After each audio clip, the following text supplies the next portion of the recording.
Hello everybody, I'm here to show you another exciting tutorial about 3D Max software. As you're watching, this is my last render I've got this render really simple about mathematics graph theory. You're watching a simple 3D graph that it contains some vertices and some edges all together, all connected, and this is a complete graph that I've rendered. Okay, no problem, this is really simple. If you're watching something like this, I got the other scene and it's really simple. Let's create it as usual and at 0. You're watching here, this is a simple scene. All we need is lattice modifier. I don't know, you know it or no. It's really simple, just pay attention. We have, for example, we have a simple cube. It contains some vertices around it, some edges, and some actually faces, polygons all around it. If you use lattice modifiers, choose L, and you're watching here, first of all, you're watching a lattice. It will convert all of your object into the other models and the other instructions, something you're watching here. All of our vertices, we have 1, 2, 3, 4, 5, 6, 7. We have 8 vertices, and all of our vertices is converted to a simple sphere you're watching here, and even here you're able to increase the segments and convert it like a simple and really cool sphere you're watching. Or even here we have some sides and some edges and some boxes, all the boxes like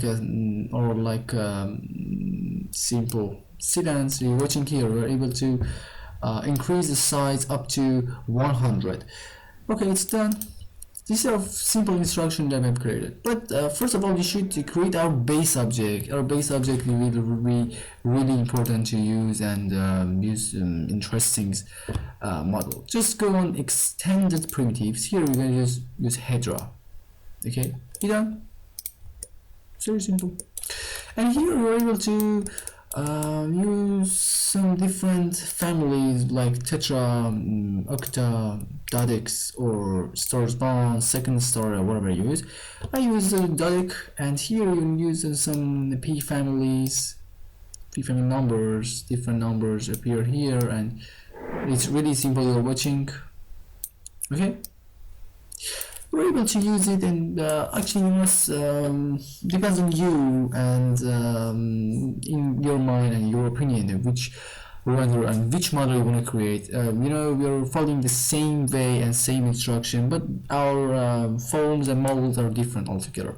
For example, it's on, and they were to make it something like this. Okay, and now how we can do it. You have some modifiers to deformation to have a better deformation on this object, like something like FFG 2 and 2, 3 to 3, and 4 to 4. I will to use 4 2 and move it a little bit to use it. You're able to use some different modifiers to have a better deformation on your object, and it will give you a better result to use. Okay, for example, it's done and we made it. We're able to move. Okay, it's done. Now, what we can do, if it's done, I suggest you convert your object to into a table poly to have a better result and better connection to your object. Okay, now use lattice. Okay, you're watching here. We have the same way and same instruction altogether.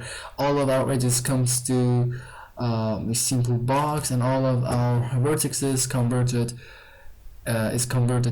into a simple sphere. We're able to increase the numbers, or even decrease the radius number. I were to make it half to 2.5 and increase a little bit size to up to 40. Okay, it's done. And now the other side, it's time to edit all of our vertices and models.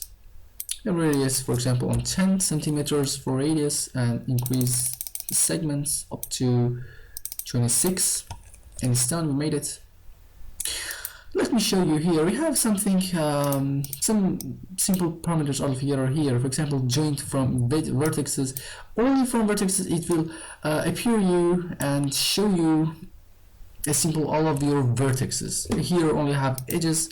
It will show you just on and only your edges And here we have both, and altogether it's much better, and this is our reasonable model, reasonable parameters to make our model. Okay, it's done now. I right click, and if it's done, you're able to right click here and do it much better, and it's done. Okay, we have enough time, it's 5 minutes. And here for rendering, just follow my instruction. If you aren't expert and actually on your side, if you aren't really cool and expert in 3ds Max server, just only watch my tutorial few times and actually write it for and watch it for few times to use. Okay, now go on and start primitives and create a simple plan. Okay, it's done. You're watching. Have a right click, convert into poly on edges, click, hold shift move, hold shift and move, and hold shift move, hold shift and move. Okay, it's done. We made a simple background around my object. Okay, we're watching here. It's not a good time to create it, you know, it's not so smooth, and we must make it much more smooth and a little bit smoother than past, because it's our background, and it will reflect all of our lights and materials, and it will give our a much better feeling and actually think. Here we store the smooth modifier, and I think we can increase it much more to 2 or second number. Okay, it's done, and you're watching here. Before it was so actually teeny, and it's not smooth, so actually there's like clean and sharp, and here is much better. Okay, it's done. We made it, and just go on top view, and on plus you're able to go on camera, on the standard physical cameras, add a simple physical camera right here, move it. You're watching here, it's much better. I've already disabled targeted object here. Don't need to use target. Press C to go on camera view, hold shift and F. Here we're watching a safe frame, and it's done. It's just only needs to increase the focal length number to have a better view on our object. Okay, it's done. Now you're able to use some shutters, for example, on per seconds and 200, or use a number, put it on 100, and it's done. Just need to add some lights, so you just go on top view, and on lights, V-Ray, use V-Ray light. I use V-Ray engine to render. You're able to move it, go on, move it up, and you're watching here. We have this light, and hold shift and move, and go on instance to link all together, and here we're able to have a much better angle and rotate it, and use mirror on x-axis to link it all together instance, and it's done. No problem. Just I would to use and use different units to use for radiant power on per watt. For example, 1000 multiplied watts is much better, and it's done. And our last step is use a material. Just use it, a simple material with almost white color, and a simple reflection on this side. It's not too much and too many, it's a little bit reflection. It's really rational and reasonable. And here we want it up to decrease the number of glossiness up to 1.75, because I think it's much better. If you're able to in your opinion, by your opinion, you're able to increase or decrease it, but I suggest you use in the same number like this.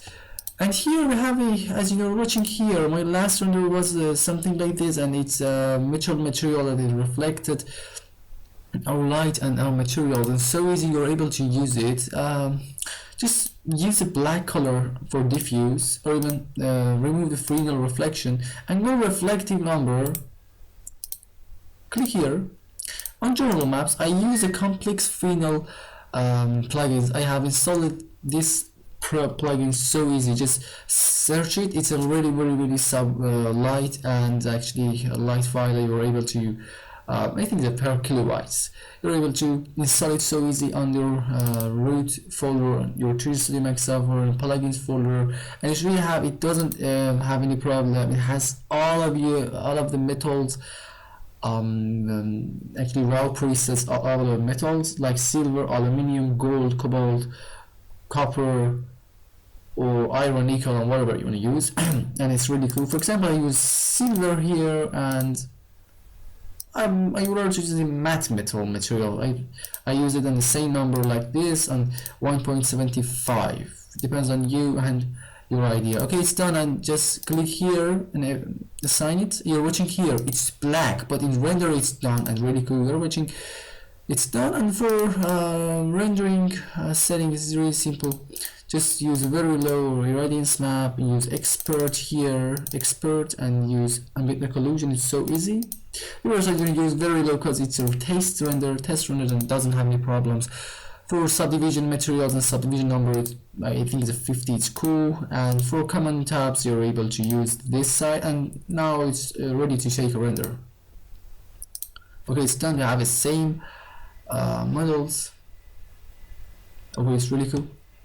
But if you're able, and if you wanna have a better result to you, I suggest you use a simple lens effects here. You're able to use lens effect to have a glare and bloom effect altogether. You install it, it will appear suddenly, commonly on your render. You're watching here, it's done.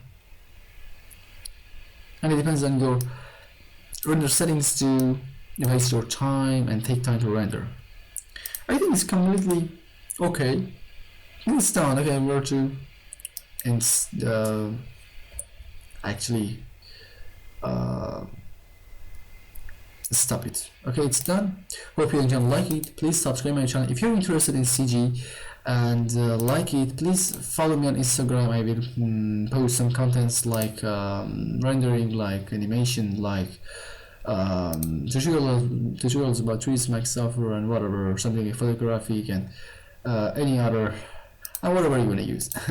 Nice to meet you. Hope you enjoy and like it, and have a good day. Goodbye.